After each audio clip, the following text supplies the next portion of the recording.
नमस्कार।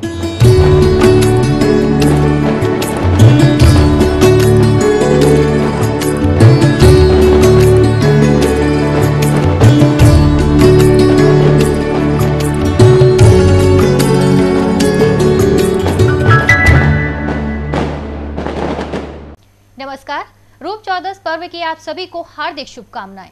और दोस्तों, इस अवसर पर हम आपके लिए लेकर आए हैं हमारा स्पेशल प्रोग्राम 16 श्रृंगार। और इस कार्यक्रम में हम बातचीत करेंगे पंडित संजय चतुर्वेदी जी से और जानेंगे उनसे रूप चतुर्दशी का महत्व, उसकी विधि, उसके विधान, व्रत, उपवास और बहुत सारी महत्वपूर्ण जानकारियां। तो चलिए बात करते हैं पंडित जी से।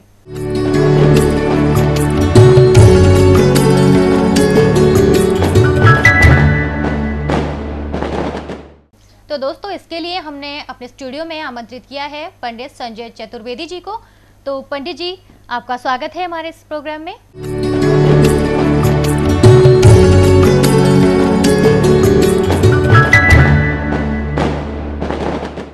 नमस्कार। आप सभी को दीपावली की बहुत बहुत शुभकामनाएं। आपने रूप चतुर्दशी के बारे में बहुत अच्छा प्रश्न किया कि जैसा हम आपको पहले भी बता चुके हैं कि लक्ष्मी पंचक के रूप में दीपावली का त्यौहार 5 दिवसीय कार्यक्रम के तहत मनाया जा रहा है। हमारा कल धनतेरस के रूप में प्रथम दिवस का उत्सव आप सब लोगों ने और हमने बहुत ही उत्साह के साथ में मनाया। आज का जो द्वितीय दिवस का कार्यक्रम है, यह यम चतुर्दशी, नरक चतुर्दशी, रूप चतुर्दशी, रूप चौदस के नाम से मनाया जाता है। आज जो रूप चतुर्दशी का दिन है, योग में बुधवार अत्यंत ही शुभकारी होता है। चतुर्दशी जो तिथि है, अमावस्या की चतुर्दशी पूजन के लिए और पितृपूजन के लिए, यम पूजन के लिए अत्यंत ही श्रेष्ठ मानी जाती है। आज के दिन यमराज की पूजन किया जाता है। यमराज के पूजन के साथ साथ यम तर्पण आज के दिन किया जाना चाहिए। और रूप चतुर्दशी का महत्व हनुमत जयंती से भी मानते हैं। शास्त्रोक्त तौर पर हनुमान जी की जयंती के बारे में भ्रांतियां हैं। कई शास्त्रों में हनुमत जयंती कार्तिक मास चतुर्दशी को मनाई जाती है और कई शास्त्रों के अनुसार हनुमान जयंती चैत्र शुक्ला पूर्णिमा को रखी जाती है। तो आज का दिन हनुमान जयंती के रूप में भी अत्यंत ही श्रेष्ठ दिन होता है। दीपावली का जो पर्व है, यह एक स्वच्छता का दिन है, सौंदर्यता का पर्व है। हम जब कोई भी उत्सव पूर्ण उत्साह के रूप में मनाते हैं, पूर्ण उत्साह से जब मनाते हैं, तो मन में उत्साह कब होगा? जब आप में स्वच्छता होगी। स्वच्छता और एक आकर्षण होगा। आकर्षण यदि बढ़ाना है तो आपको श्रृंगार करना होगा।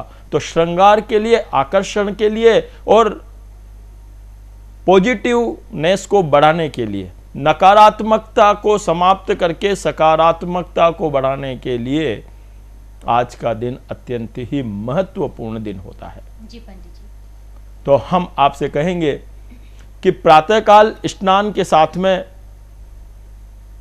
तिल्ली के तेल से मर्दन करना चाहिए। यानी पहले आज के दिन विशेष तौर पर तिल्ली के तेल से शरीर पर मालिश कराने की आवश्यकता होती है। वैसे कार्तिक मास में जो स्नान करते हैं, कार्तिक स्नान में तेलाभ्यंजन यानी तेल लगाना निषेध माना जाता है। परंतु नरक चतुर्दशी के दिन विशेष तौर पर स्नान से पूर्व तिल्ली के तेल से अपने शरीर पर मालिश करवाने का अत्यंत ही महत्व होता है।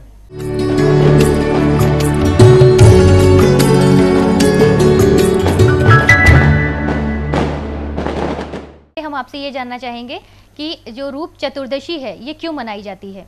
जैसा हम आपको बताते रहे हैं कि दीपावली का पर्व 5 दिवसीय कार्यक्रम के अनुसार मनाया जाता है लक्ष्मी पंचक के रूप में। आज ही है दूसरा दिवस रूप चतुर्दशी के रूप में, जो आपने बहुत अच्छा प्रश्न किया कि इसका व्रत कैसे करना चाहिए, किस देवता की पूजन करना चाहिए और इसको कैसे क्या फल प्राप्त होता है। तो जो भी शास्त्रों में लिखा हुआ है उसके अनुसार हम आपको बता रहे हैं कि प्रातःकाल स्नान करें।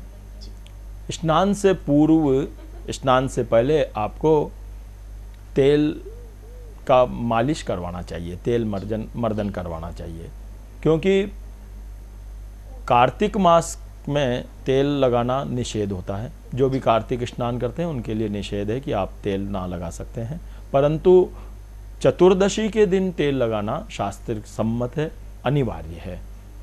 प्रातःकाल तिल्ली के तेल से मालिश करवाने के बाद में अपामार्ग, आंधी झाड़ा जो अपन हाड़ोती में बोलते हैं, तो आंधी झाड़े की छोटी सी एक कूंची बनावें और उसको अपने सिर से 7 बार वार करके, सिर पे घुमा करके और उसको अपने मकान से बाहर फेंक देना चाहिए और उसके बाद आपको स्नान करना चाहिए। ऐसा करने से रोग से मुक्ति प्राप्त होती है। मुख्य तौर पर आज का दिन नरक चतुर्दशी के रूप में मनाया जाता है। नरक चतुर्दशी, नरक के नाम से ही एक भय का, यम और नरक दोनों ही एक अपने आप में भय का कारक है। नरक जो शास्त्रों में लिखा हुआ है कि अत्यंत कष्ट प्राप्त होता है। तो अत्यंत कष्ट क्या है? आज हम अस्पताल में पैरालिसिस होकर के पड़े हुए हैं, वो भी एक नरक है, नरक की यातनाओं की तरह है। आप अत्यंत इस प्रकार से कष्ट पे पड़े हुए हैं जो ना मृत्यु हो रही है और ना आप जीवित हो पा रहे हैं, यह भी एक नरक की यातनाएं हैं।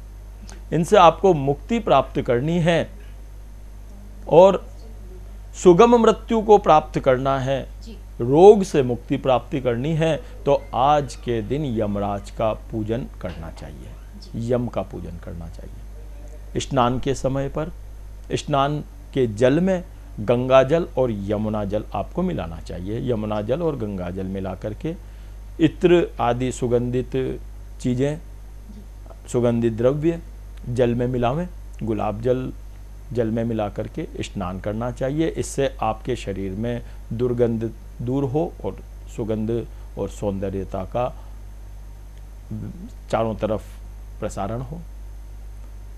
इस प्रकार स्नान करने के बाद में यम को तर्पण करना चाहिए। एक पात्र में जल भरें, दूसरा पात्र खाली रखें।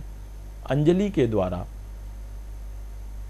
ओम यमाय नमः, ओम धर्मराजाय नमः, ओम मृत्यवे नमः, ओम अंतकाय नमः, ओम वैवस्वताय नमः, ओम औदुंबराय नमः, ओम दग्नाय नमः, ओम यमाय नमः, इस प्रकार से यम का तर्पण करना चाहिए।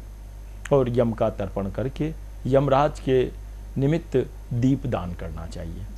आज के समय, आज के दिन व्रत रखना चाहिए, एक समय पूजन करना चाहिए। इस प्रकार करने से यम की त्रासदी से, यम के द्वारा जो त्रास आपको मिलने वाली है, कष्ट मिलने वाला है, उस कष्ट से मुक्ति प्राप्त कर सकते हैं।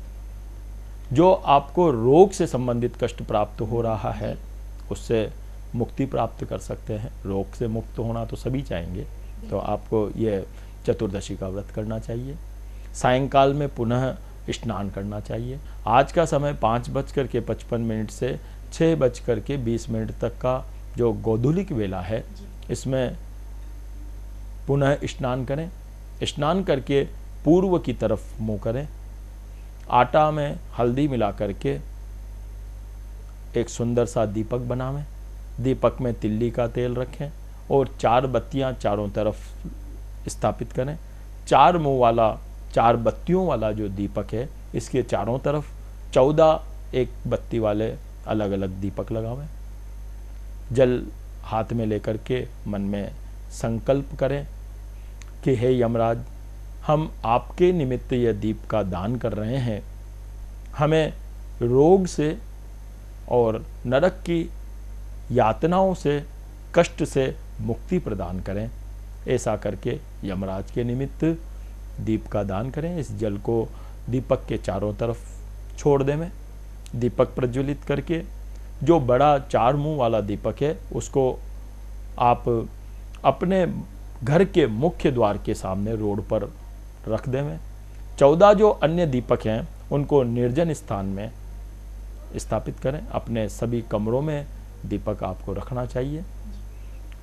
गौशाला में, गाय के स्थान में, बगीचों में, जल के स्थान के पास में, राजद्वार में, सब जगह पर वह 14 दीपकों को यथा विधि आप स्थापित करें। पितरों के निमित्त दान करें और पितरों के निमित्त जो आपके घर के मुखिया हैं वह एक मशाल के तौर पर कोई बड़ा दीपक जलावें, छत पर जा कर के और छत अपने मकान के चारों तरफ उसे घुमा करके आकाश की तरफ दिखावें और दिखाते हुए मन में स्मरण करें या बोलें कि आप हमारे जो भी पितृ देवता हैं वह इसे स्वीकार करें और पितरों को दीपक दिखावें और उस दीपक को बाद में छत के एक कोने पर अग्निकोण के स्थान पर संस्थापित करें, रख दें में। ऐसा करने से जो भी पितृ आपके मुक्ति को प्राप्त नहीं कर सके हैं, जो प्रेत रूप में पितृ हैं, उनको शांति प्राप्त होती है। तो यह आपको इस यम चतुर्दशी के दिन अवश्य तौर पर यमराज की पूजन करना चाहिए। रूप चतुर्दशी का बहुत ही महत्व है कि आज के दिन स्त्रियों को, पुरुषों को अपने सौंदर्यता को बढ़ाने का, अत्यंत ही सौभाग्य को प्राप्त करने के लिए आवश्यक है। क्यों? क्योंकि अगर इसको हम वैज्ञानिक तौर पे देखें तो वर्षा ऋतु गई है। वर्षा ऋतु के समय पर व्यक्तित्व आपका जो है, आपका शरीर जो है वह शक्तिहीन हो जाता है। आपकी त्वचा निर्मल नहीं रहती है, उमस के कारण परेशान रहते हैं। तो उस त्वचा को हम जब दीपावली का उत्सव मनाने जा रहे हैं तो मन में उत्साह होगा, तभी हम दीपावली के उत्सव को बहुत उत्साह के रूप में मना पाएंगे। तो उत्साह कब होगा? जब मन पूर्ण रूप से प्रफुल्लित होगा। मन को प्रफुल्लित करने के लिए श्रृंगार करना चाहिए। श्रृंगार करने से मन में प्रफुल्लता आती है, मन में उत्साह आता है। जब हम दूसरे दिन दीपावली के महत्वपूर्ण त्यौहार को मनाने जा रहे हैं तो मन का जो मेल है उसको आप बाहर निकालें, तन का मेल बाहर निकालें, अपने सौंदर्यता को और मन की सौंदर्यता को बढ़ा करके हम दीपावली के पावन पर्व को मनावें। लक्ष्मी जी का पूजन करें। लक्ष्मी जहाँ दरिद्रता होती है वहाँ निवास नहीं करती है, यह आपको याद होना चाहिए। तो दरिद्रता को मिटाना है तो मन, तन और सारे परिवेश की दरिद्रता को आपको समाप्त करना है। सब प्रकार के मेल को दूर करना है। मेल को दूर करने के लिए श्रृंगार करके आज आप लक्ष्मी जी का पूजन करें।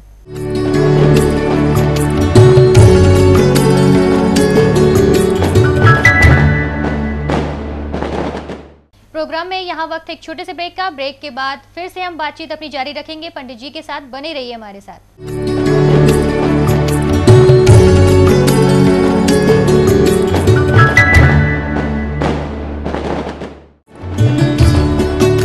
एसटीएन परिवार की ओर से दीपोत्सव के पावन पर्व पर हार्दिक बधाई एवं शुभकामनाएं। बलबीर सिंह सिसोदिया एवं कपिल अरोड़ा, निदेशक एसटीएन।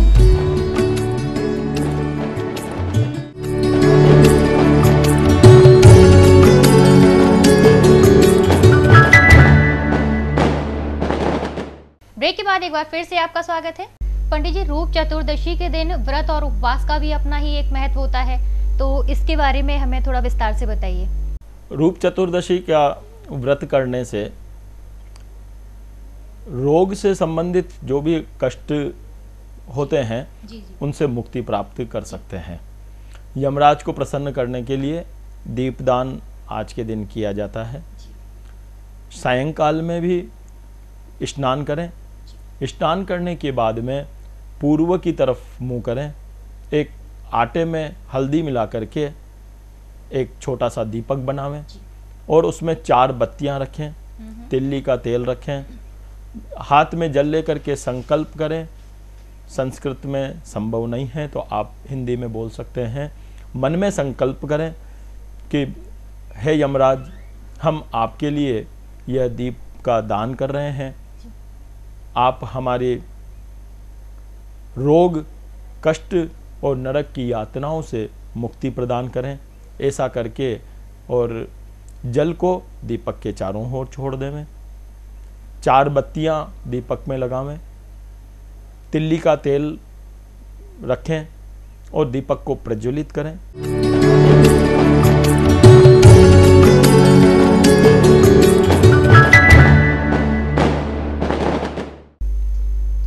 पंडित जी, जैसा कि आपने बताया कि आज रूप चौदस भी है और उसके साथ साथ आज है हनुमान जयंती, तो इसके बारे में भी कुछ हमारे दर्शकों को बताएं।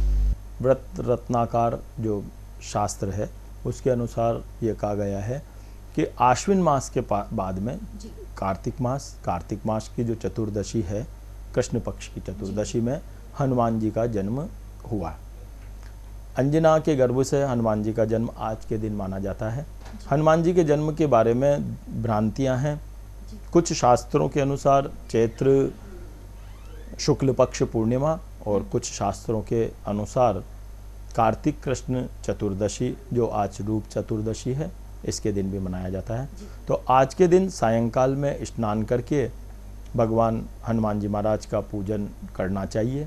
हनुमान जी के मंदिर पर जावें, चमेली का तेल में सिंदूर मिला करके हनुमान जी को अर्पण करें और हनुमान जी को अर्पण करने के बाद में पूजन करना चाहिए। विशेष तौर पर आज के दिन हनुमान जी को अमरूद के फल, केले और चूरमा के लड्डू, आटे को घी में सेक करके चूरमा बनावें, लड्डू बनावें और भगवान हनुमान जी महाराज को अर्पण करें। ऐसा करने से हनुमान जी की कृपा प्राप्त होती है। शत्रुओं से रक्षा के लिए हनुमान जी की पूजन आज के दिन बहुत ही आवश्यक है।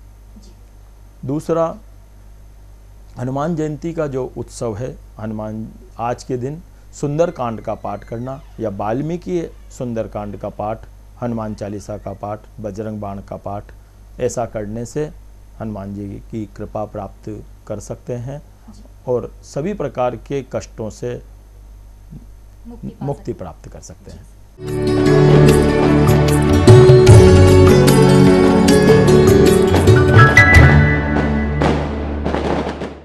आज का दिन रूप चतुर्दशी का हनुमान जयंती, यम द्वितीया, यम पूजन और नरक चतुर्दशी के रूप में जो मनाया जा रहा है। तो यम की पूजन, यम तर्पण आज के दिन बहुत ही महत्वपूर्ण होता है। प्रभात स्नान का अपने आप में ही बहुत महत्व है, क्योंकि चतुर्दशी, रूप चतुर्दशी का शब्द में ही अर्थ है रूप, सौंदर्यता। तो सौंदर्यता के लिए मर्दन होना, मालिश होना अत्यंत ही महत्वपूर्ण है। वैसे कार्तिक मास में स्नान जो भी करते हैं, कार्तिक स्नान के समय पर शरीर पर तेल लगाना निषेध होता है, परंतु शास्त्र के अनुसार कहा जाता है कि चतुर्दशी के दिन मालिश करना, तिल्ली के तेल को अपने शरीर पर लगाना अत्यंत ही शुभकारी और सौभाग्य को और सौंदर्यता को बढ़ाने वाला होता है। तो स्नान से पूर्व तेल से मालिश करना चाहिए और अपामार्ग का छोटा सा पुतला बना करके कुछ अपामार्ग की डंडियों को लेकर के अपने सिर से 11 बार घुमा करके उन्हें अपने मकान से बाहर फेंक देवें। जल में गंगा जल, यमुना जल मिला करके उससे आप प्रातःकाल स्नान करें और स्नान करने के बाद में यम का तर्पण करें। ओम यमाय नमः, ओम धर्मराजाय नमः, ओम रत्तवे नमः, ओम उदंबराय नमः, ओम अंतकाय नमः। इस प्रकार से यम को तर्पण करें। यम को तर्पण करने के बाद आज के दिन यमराज को दीपदान करने का भी बहुत महत्व है। ऐसा करने से यम की त्रास से व्यक्ति बच सकता है, नरक से बच सकता है। तो नरक का हम बात करें तो हमारे शास्त्रों में जो भी नरक का वर्णन किया गया है वो एक कष्ट के रूप में है। आज के परिवेश में देखें हम तो आज के परिवेश में जो भी यातनाएं हैं, चाहे कष्ट है, किसी भी प्रकार के बड़े रोग हैं, यह सब एक नरक के समान है। बड़े रोगों से आपको मुक्ति प्राप्त हो, बड़े रोगों से आप बचें, किसी भी प्रकार की मानसिक नकारात्मकता से आपको बचना है, तो आज के दिन उत्साहपूर्वक यमराज की पूजन करना चाहिए, यम को तर्पण करना चाहिए। ऐसा करने से नरक की यातनाओं से, बड़े रोगों से बच पाएंगे।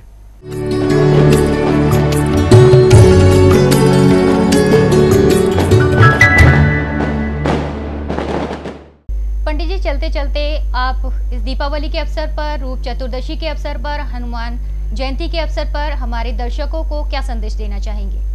दीपावली का ये पावन पर्व एक तमसो मां ज्योतिर्गमय, जो अंधकार से प्रकाश की ओर, अज्ञानता से ज्ञान की ओर ले जाने वाला है।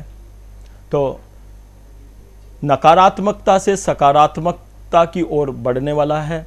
तो हम आप सबको यही कहेंगे कि इस दीपावली के पावन पर्व पर आपके मन में जो भी नकारात्मकता हो, चाहे आप स्वयं के प्रति हो या किसी अन्य के प्रति हो, यह प्रकृति का नियम है, गुरुत्वाकर्षण का नियम है। जो आप दूसरे को देंगे या दूसरे के प्रति आप जो विचार करेंगे, वह विचार आपके साथ घटित होने वाला है।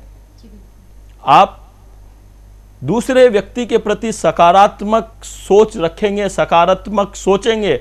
दीपावली में अंधकार को मिटाने के लिए दीपक का उपयोग किया जा रहा है, प्रकाशित किया जा रहा है। आप भी अपने मन को प्रकाशित करने के लिए दूसरे को प्रकाशित करने का मन में विचार कीजिए। सकारात्मक विचार दूसरों के लिए अगर आप लाते हैं तो आपको सकारात्मकता मिलने वाली है, आप भी सकारात्मक होंगे। अपने स्वयं के प्रति आप सकारात्मक बने, दूसरों को सकारात्मक बनावें और दूसरों के प्रति आप अपने विचारों को सकारात्मक रखें। तो आपकी दीपावली का पर्व और जो तमसो मां ज्योतिर्गमय, जो आपके मन में अंधकार भरा हुआ है, जो राष्ट्र में अन्य व्यक्तियों के मन में जो नकारात्मक विचार का अंधकार भरा हुआ है, उससे मुक्ति प्राप्त कर सकते हैं और सब एक होकर के सकारात्मक विचारों को मिला करके राष्ट्र को, विश्व को आगे बढ़ा सकते हैं। इस प्रकृति के कष्टों से मुक्ति प्राप्त कर सकते हैं। तो आइए सकारात्मक विचार रखते हुए तमसो मां ज्योतिर्गमय, इस अंधकारमयी अमावस्या से मुक्ति प्राप्त करें, दीपक चारों तरफ जलावें। धन्यवाद। आज के दिन रॉकेट चलाने से जिन पितरों की शांति नहीं हुई है, मुक्ति नहीं हुई है, उनको मुक्ति की प्राप्ति होती है। आकाश की तरफ अग्नि दिखाने से पितरों की मुक्ति होती है। तो ये आपको अवश्य करना चाहिए। आतिशबाजी चलाना चाहिए, श्रृंगारित होना चाहिए।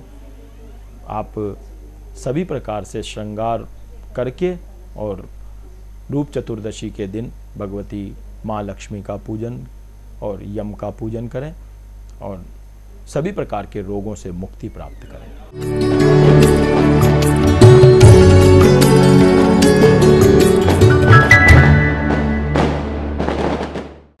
हमारे स्पेशल प्रोग्राम 16 श्रृंगार में बस इतना ही। पंडित जी, आप हमारे स्टूडियो में आए और हमारे दर्शकों को बहुत अच्छी महत्वपूर्ण जानकारियां दी, उसके लिए आपका बहुत बहुत धन्यवाद।